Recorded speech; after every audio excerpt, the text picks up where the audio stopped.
السلام علیکم ورحمۃ اللہ وبرکاتہ۔ میں محمد امتیاز پلامی۔ معزز ناظرین، آپ اچھی طریقے سے جانتے ہیں کہ بریلی مذہب سے تعلق رکھنے والے علماء نے ہمارے ملک ہندوستان و پاکستان کا حال بہت ہی برا کر رکھا ہے۔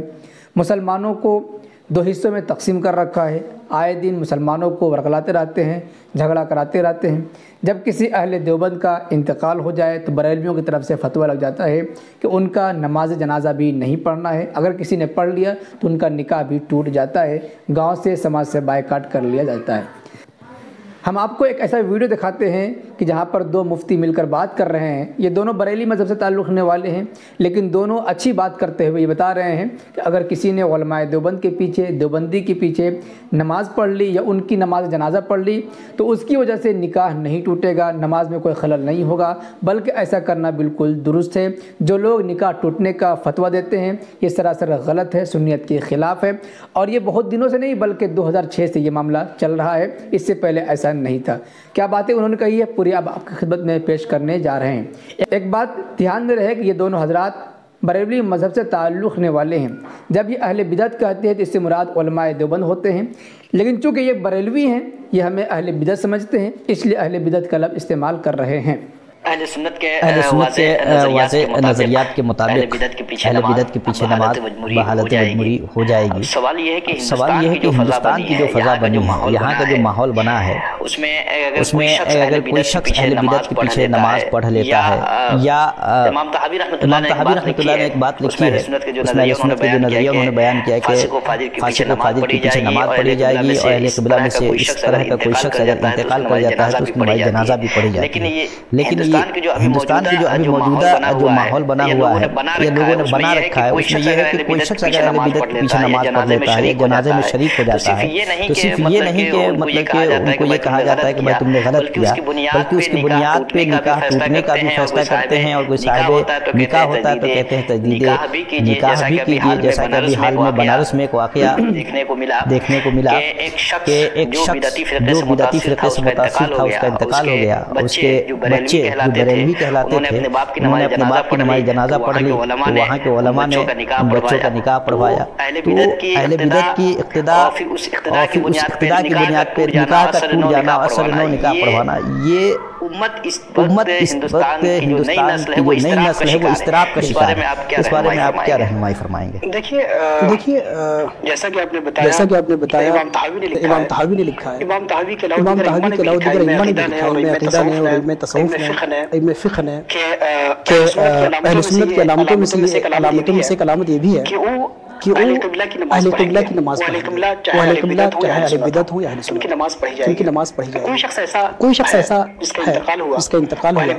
اہل بدعت سے تھا، اس کی کوئی جنازہ پڑھنے والا نہیں ہے، تو وہاں پہ ضروری ہے کہ ہم جا کر کے اس کی نماز پڑھیں، اور اگر لوگ پڑھنے والے ضرور ہیں، دوسرے لوگ موجود ہیں، تو اس میں تو ضروری نہیں کہ آپ شامل ہوں، لیکن اگر آپ شامل ہو بھی جائیں گے تو کوئی ناجائز اور حرام کام نہیں کیا، کوئی ایسا ناجائز اور حرام کام نہیں کیا۔ ہاں، اگر آپ اس گروہ کی حوصلہ شکنی کے لیے کوئی تاکہ دوسرے لوگ اس گروہ میں شامل نہ ہو، اس بدعت میں شامل نہ ہو، اس کے لیے آپ نہیں پڑھ رہے ہیں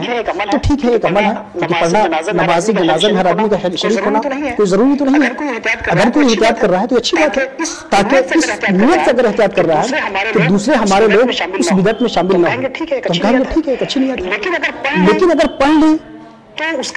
اس کا اسلام بھی چلا گیا، اس کا ایمان بھی چلا گیا، اس کی بیوی بھی چلی گئی۔ یہ وہ سنیت ہے جس کی تاسیس 21ویں صدی میں ہوئی۔ یہ سنیت 20ویں صدی میں تھی نہیں، ماضی میں نہیں بلکہ 20ویں صدی میں نہیں، یہ نئی سنیت ہے کہ بالکل تازہ آئی، بالکل یہ تازہ اور گرم سنیت ہے،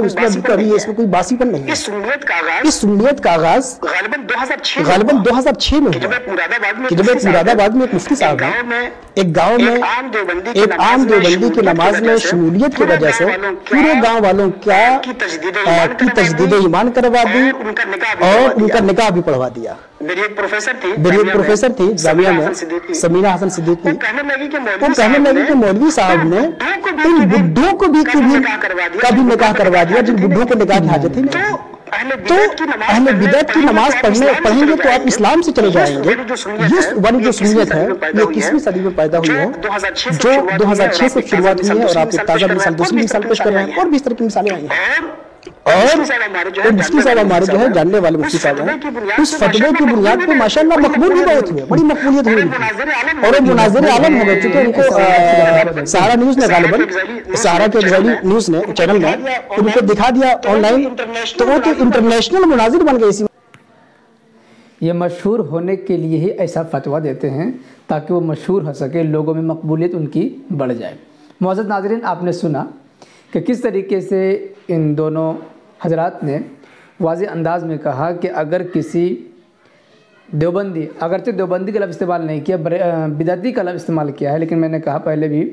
کہ یہ چونکہ بریلوی ہیں اس لیے اہل دیوبند کو بدعتی سمجھتے ہیں،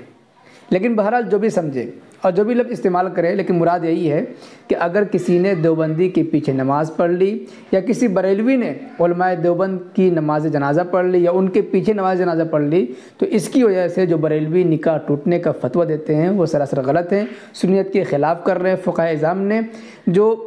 وضاحتیں اپنی کتابوں میں کی ہیں ان تمام وضاحتوں کے بالکل خلاف ہے، اور یہ سماج میں نفرت پھیلانا چاہتے ہیں، اپنی پگڑی کو اوپر کرنے کے لیے ایسا کرتے ہیں، حقیقت میں اس کا مسئلے سے کوئی تعلق نہیں ہے۔